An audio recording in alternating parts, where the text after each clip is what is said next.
Avant de plonger dans le vif du sujet, un avertissement important à tous les spectateurs, la discrétion est fortement recommandée. Ce que vous allez entendre est intense, complexe et profondément révélateur. Ce contenu est destiné uniquement à des fins éducatives et de divertissement. Ce qui suit est le témoignage exact, mot pour mot, entendu devant le tribunal fédéral lors du procès de Sean Diddy Combs, tel que rapporté par Inner City Press à un moment sans précédent que personne n'a vu venir. L'atmosphère de la salle d'audience était relativement routinière. Cassie, Will Smith, Monique et d'autres personnalités avaient déjà témoigné. La procédure judiciaire se déroulait comme prévu, jusqu'à l'ouverture des portes et l'apparition d'Ice Cube. L'arrivée de cette figure emblématique, bâtie sur sa résilience et son indéfectible résistance, a instantanément transformé l'atmosphère. Ice Cube était un homme qui affrontait le système même qu'il avait autrefois affronté et défié de l'extérieur. Mais aujourd'hui, il ne s'est pas contenté de l'affronter, il a pénétré son cœur avec audace. La présence d'Ice Cube n'était pas motivée par la course à la gloire ou la une des journaux. Il était là pour un seul but, témoigner. Et ce qu'il apportait avec lui une mine de documents, des enregistrements vocaux compromettants, les noms d'acteurs influents et des relations secrètes a figé tout le monde. Ce procès s'était soudain transformé en quelque chose de bien plus vaste que celui de Diddy. Il était devenu la révélation brutale de toute une industrie, un réseau clandestin de contrôle, de manipulation et d'exploitation, conçu et entretenu par les icônes mêmes que la société avait appris à idolâtrer. Parmi les noms qui avaient longtemps plané au bord de la rumeur Jamie Foxx, Oprah Winfrey, Quincy Jones et d'autres, le témoignage d'Ice Cube fut le premier témoin réel et incontestable de leur rôle caché. Ce qui devait n'être qu'une simple journée de procédure s'est rapidement transformé en révélation explosive. À l'extérieur, les médias bourdonnaient tandis que les journalistes parcouraient leurs notes, mais à l'intérieur de la salle d'audience, la tension était palpable. L'équipe juridique de Diddy a essayé de projeter une image calme, en resserrant ses liens et en répétant sa défense, mais les fondations sous-jacentes s'effondraient tranquillement. Puis vint le moment décisif, les portes du tribunal s'ouvrirent à nouveau et Ice Cube entra. Pas de cortège, pas de déclaration publique, pas de cirque médiatique, juste Cube, posé et serein, une chemise en papier craft à la main, le regard fixe et féroce. Il avança dans la salle avec l'assurance d'un homme qui attendait ce moment depuis des années, sa seule présence attirant l'attention. Une vague de conversation chuchotée parcourut la salle, les jurés se redressèrent et même le juge se renversa en arrière, visiblement incertain de ce qui allait se passer. Diddy lui-même n'a pas réagi au début, les yeux baissés, mais lorsqu'il a finalement levé les yeux et rencontré le regard fixe de Cube, la couleur a semblé disparaître de son visage. « Je n'ai pas été appelé », déclara calmement Ice Cube, d'une voix ferme et inébranlable. « J'ai demandé à parler. » Le juge acquiesça, l'autorisant. La voix de Cube n'avait pas le ton expérimenté d'un artiste. Elle résonnait du poids d'une expérience vécue ou des décennies de vérité bouillonnante sous la surface de la culture hip-hop. Et puis sont venus les premiers mots qui ont figé la salle, certains d'entre vous n'ont pas réalisé que je ne faisais pas partie du club, et c'est ce qui les a énervés. Un silence stupéfait s'abattit sur la salle d'audience. Cube ne témoignait pas en tant que rappeur ou acteur. Il parlait en tant que survivant, quelqu'un qui avait vu la machine du pouvoir dévorer amis et ennemis, et qui avait finalement décidé de lever le voile. Il a parlé du « club », cette cabale secrète que personne ne nomme à voix haute mais dont tout le monde connaît l'existence. Les initiés, les gardiens, ceux qui affichent un large sourire devant les caméras mais tirent les ficelles dans l'ombre. Cube a expliqué qu'ils ne vous veulent pas parce qu'ils vous apprécient. Ils vous veulent pour pouvoir vous contrôler. Et si vous résistez, c'est là que les vrais jeux commencent. Il jeta un regard perçant à Diddy, visiblement secoué. C'est là que les rumeurs commencent. Les réunions annulées. La mauvaise presse. Les faux scandales. Les appels qu'on n'entend même pas. Dans la salle d'audience, tous les auditeurs étaient rivés sur les propos de Cube. Il raconta comment il avait été témoin de ce scénario à maintes reprises, des artistes talentueux et authentiques, recrutés avec des promesses de succès, étaient contraints de s'agenouiller, de signer leur nom sur la ligne pointillée et de jouer le rôle qui leur était assigné. Et s'ils refusaient? Il s'assure que vous ne retravailliez plus. Il l'a clairement fait savoir, Diddy n'était pas seulement un membre de ce réseau obscur, il le dirigeait. À ce moment-là, le juge proposa une pause, sentant le poids émotionnel du témoignage.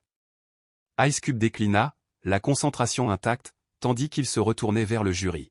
« Vous voulez savoir pourquoi je suis ici » demanda-t-il d'une voix basse mais résolue. « Parce qu'ils ont essayé de briser un homme que je respecte, Jamie Foxx. Le silence se fit encore plus grand dans la salle d'audience. Les journalistes marquèrent une pause au milieu de leur discours, les yeux rivés sur eux avec impatience. Cube a dévoilé une histoire qui a commencé avec le charme familier de l'amitié, des invitations, des fêtes et des appels téléphoniques de personnes dont Jamie Foxx ne s'attendait pas à entendre parler. L'étoile de Jamie montait en puissance, son talent était indéniable, son énergie magnétique. C'est alors que le cercle obscur s'est formé. D'abord, c'est la flatterie, dit Cube d'un ton sombre. Ensuite, les faveurs. Et puis le contrôle. Il a partagé que Jamie s'était confié à lui plus d'une fois, doucement et prudemment, par peur de parler trop fort. Il vous accueille comme un membre de la famille. Si vous jouez le jeu, il vous trouve brillant. Mais si vous ne le faites pas. Cube laissa le silence parler. Il a décrit les fameuses soirées basket, des événements où les téléphones étaient strictement interdits, avec des SUV noirs et des invités mystérieux. Ce n'était pas seulement une question de basket, a expliqué Cube. C'était un test. Il voulait voir qui obéissait, qui questionnait et qui protégeait. Jamie a joué la carte de la décontraction, Harry, est resté poli, mais n'a jamais complètement cédé. Et c'est là que les rumeurs ont commencé. Soudain, Jamie a été qualifié de « difficile ». Soudain, des questions sur sa santé ont surgi. Il a disparu des gros titres, mais est devenu la proie des blogs à potins. Ice Cube a révélé que l'urgence médicale de Jamie en 2023 n'était pas une coïncidence, mais une punition, un avertissement déguisé en complications de santé. L'entourage de Didi, a témoigné Cube, ne se contentait pas d'organiser des fêtes somptueuses. Il documentait tout méticuleusement, caméras, images secrètes, moments filmés dont Jamie et d'autres ignoraient la présence. Une fois collectées, ces images étaient instrumentalisées. Jamie avait un jour appelé Cube après un incident similaire à celui de Didi. Cube avait refusé de donner plus de détails, mais avait dit que Jamie était visiblement secoué. Cube, je ne peux pas en parler, avait dit Jamie, mais je ne peux pas non plus l'oublier. Si la salle d'audience n'avait pas encore été stupéfaite, elle allait l'être. Parce que le nom suivant sur la liste de Cube était celui qui avait un poids énorme, Oprah Winfrey. Ce n'était pas seulement Puf, a déclaré Cube. Il y a plusieurs facettes à cela. Il a expliqué comment, pendant l'ascension fulgurante de Jamie, juste après son rôle d'ense-rayonné juste avant le buzz des Oscars, Jamie a reçu un appel discret d'Oprah en personne. Elle ne l'a pas appelé pour le féliciter. Elle lui a plutôt dit « tu rates tout ». Cube resta impassible tandis qu'il racontait ce moment. Jamie était sous le choc. Il pensait qu'elle l'appelait pour le féliciter, mais en réalité, c'était Oprah qui l'appelait pour le rassurer. Elle a dit à Jamie qu'il devait se ressaisir, puis lui a dit qu'elle l'emmenait voir quelqu'un qui pourrait l'aider, Quincy Jones. Cube a rappelé au jury qu'ils savaient tous qui était Quincy Jones. Une icône publique, mais aussi une figure obscure redoutée en coulisses. Oprah avait emmené Jamie chez Quincy, présentant l'intervention comme une intervention. Mais Cube a affirmé qu'il ne s'agissait pas d'une guérison, mais d'une soumission. Jamie avait décrit cela comme la nuit la plus étrange de sa vie, comme s'il était préparé, non pas aidé, mais entraîné.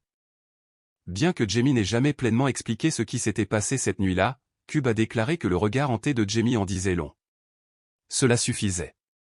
Et puis Cube se pencha plus près, le poids de ce qu'il était sur le point de dire pesant dans l'air. Oprah appelait cela de la responsabilité. Quincy appelait cela un héritage. Mais en réalité, il tendait à Jamie une laisse, un lien invisible qui le contrôlerait et le confinerait. Ice Cube a raconté qu'après cette rencontre décisive, Jamie Foxx a commencé à changer. Non pas par désir, mais par nécessité. Cube, confia Jamie, la seule façon de survivre dans ce jeu, c'est de faire semblant. Et j'ai regardé cet homme faire semblant pendant des années. Il marqua une pause, laissant le poids de ses mots s'installer. Mais maintenant? Plus personne ne fait semblant. Quand Ice Cube prononça le nom de Quincy Jones, sa voix ralentit, chargée de respect et d'une nuance plus sombre. Quincy n'était pas seulement un producteur dans cette ville, c'était un parrain, une figure dont le nom était prononcé à voix basse dans les couloirs, vénéré en public et craint en privé. La salle d'audience tomba dans un silence absolu, même l'air semblait retenir son souffle. Le regard de Cube se porta sur le juge, empli de solennité. Ce ne sont pas des ragots. C'est la vérité, et elle doit être consignée. Il a expliqué au jury que pendant des décennies, le pouvoir de Quincy était murmuré à voix basse, son influence s'étendant bien au-delà de ce que le public savait. Et comment avait-il acquis cette peur? C'était le côté que les gens ne laissaient entendre que dans des chansons ou des interviews énigmatiques. Cube se pencha plus près, la voix basse. On n'accède pas à un tel pouvoir sans passer d'accord. Mais je ne parle pas de contrats commerciaux. Je parle d'échange d'âme, le genre d'arrangement qui ne laisse aucune trace écrite, juste du contrôle. Il a témoigné que la rencontre de Jamie Foxx avec Quincy n'était pas une coïncidence. Cette rencontre arrangée par Oprah était une passation de pouvoir calculée, un passage de témoin d'un responsable à un autre. La salle était figée dans un silence. Plus tard, Cube m'a confié, Cube, ce n'était pas un conseil qu'il me donnait. C'était une instruction. La rencontre de Quincy était déguisée en mentorat, mais Jamie savait la vérité, il s'agissait d'assimilation, pas d'aide. Assimilation signifiait contrôle, conformité, effacement. Cube a confié avoir entendu des témoignages similaires de la part d'autres acteurs du milieu, des artistes disparus sans explication, leur image repensée du jour au lendemain, leur carrière discrètement démantelée. Le charme de Quincy masquait un message glaçant, repris par Diddy lui-même, « Obéissez ou soyez effacés ». Puis Cube révéla quelque chose d'encore plus troublant. Au fil des ans, il avait vu des photos privées ou des instantanés circulant secrètement et qui n'auraient jamais dû exister.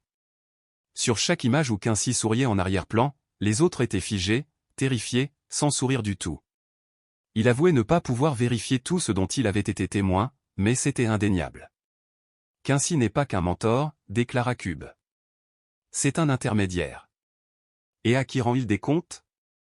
On n'a toujours pas de nom. Se tenant droit, Cube poursuivit, je veux parler de la façon dont ils vous font taire.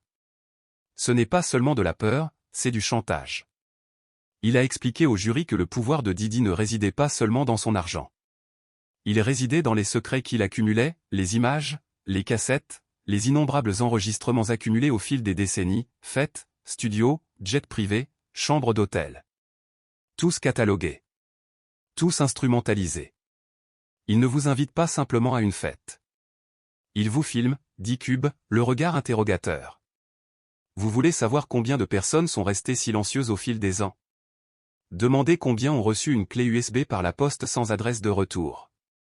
Combien ont reçu des appels de numéros masqués, leur repassant des choses dont ils ne se souviennent pas. Combien de carrières ont disparu dès qu'ils ont dit non? Jamie Foxx n'était pas seul.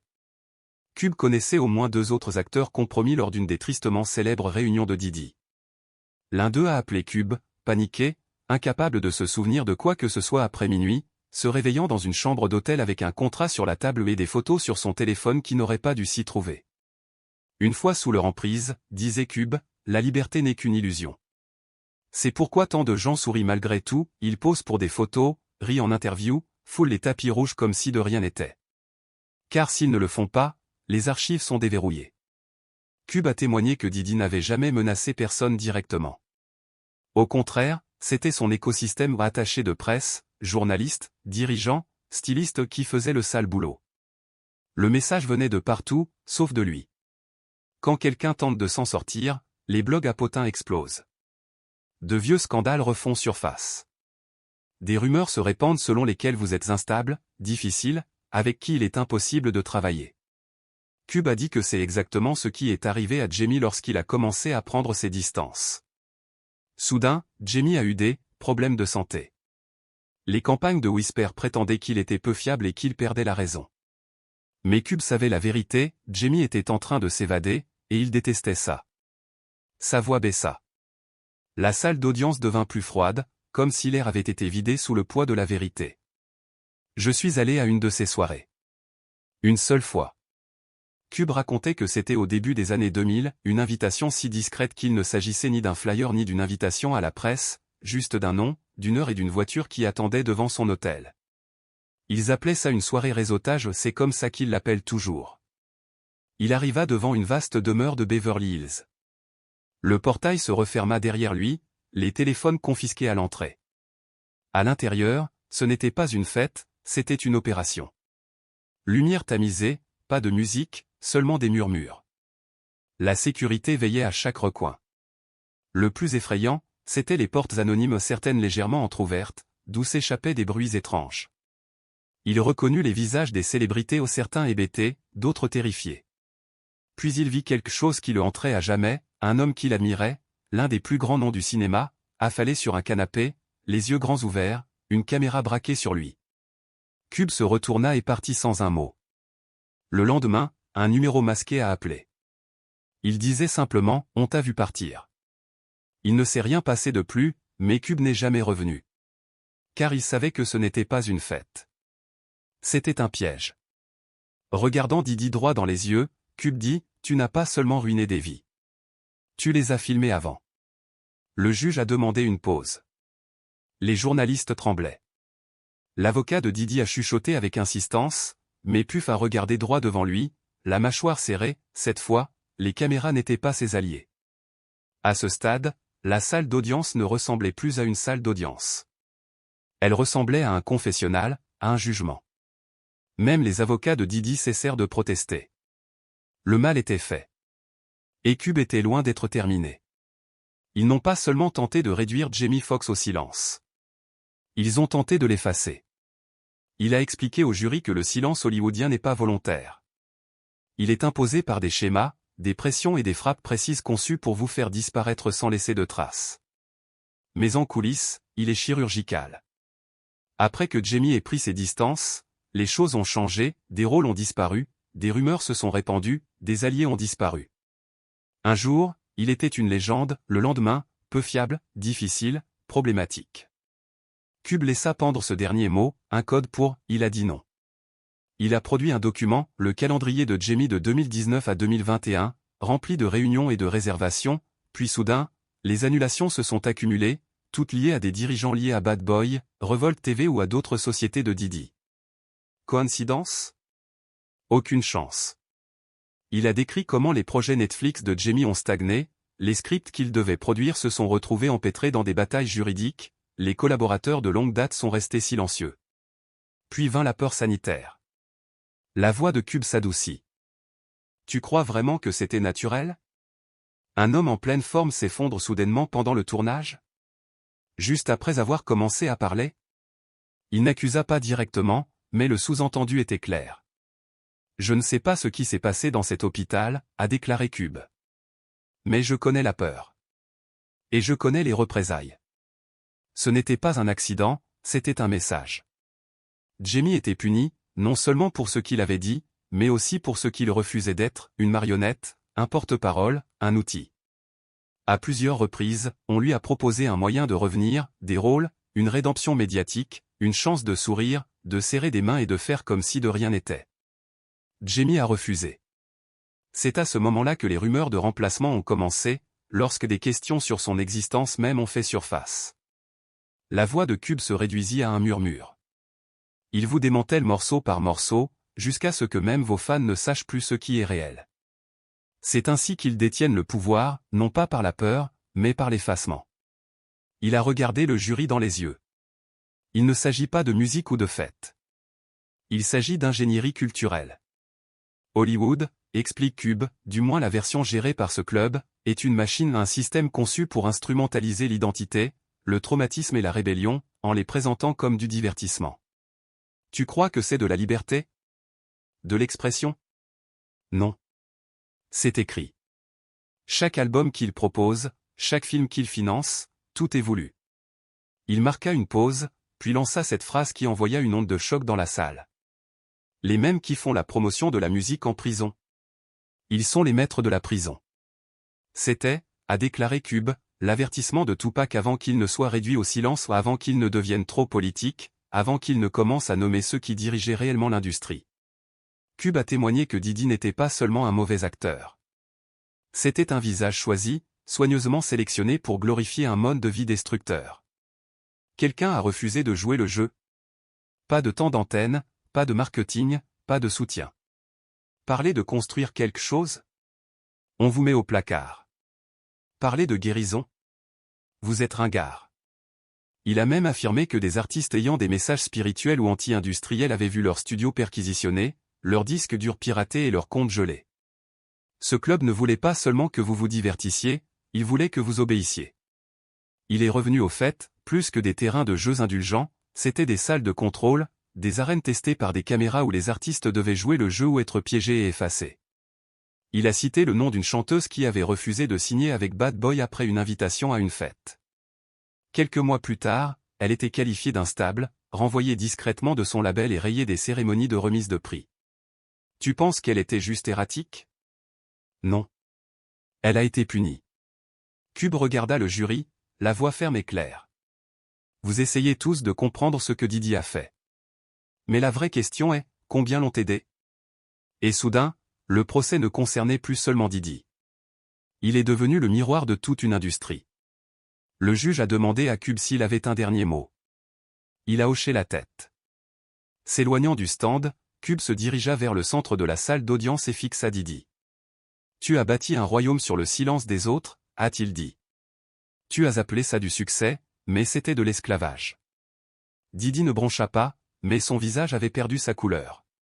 Cube a poursuivi, vous ne vous êtes pas contenté d'organiser des fêtes. Vous avez créé des prisons émotionnelles, psychologiques et les avez remplies de gens qui se croyaient célébrés, mais qui étaient en réalité piégés. Il se tourna vers la galerie, s'adressant à chaque artiste et à chaque rêveur qui l'observait. Demandez-vous, qui se tient à la porte de votre rêve? Qui en détient la clé? Et qu'attend-il de vous avant de vous laisser entrer? Il inspira profondément. Je suis resté silencieux longtemps. Parce que je pensais que je devais le faire. Parce que je pensais que le silence était synonyme de sécurité. Il se tourna vers le jury. Mais savez-vous ce que fait vraiment le silence? Il fait de vous un collaborateur. Du dossier qu'il transportait, il sortit une photo de lui-même en 1991, les yeux brillants, plein d'espoir, prêt à changer la donne sans perdre son âme. Il le souleva, puis le déchira lentement en deux. Cette version de moi n'a pas survécu. Mais celle-ci? Celle qui est là aujourd'hui? Je n'ai plus peur d'aucun d'entre vous. De retour à la barre, Cube a déposé le dossier et a fait face au juge. Je ne sais pas ce que tu vas faire de tout ça. Mais maintenant, tu sais. Vous savez tous. Il se tourna une fois de plus vers Didi. Et toi? Tu pensais que personne ne parlerait, que tu avais tout verrouillé. Mais maintenant? La porte est grande ouverte.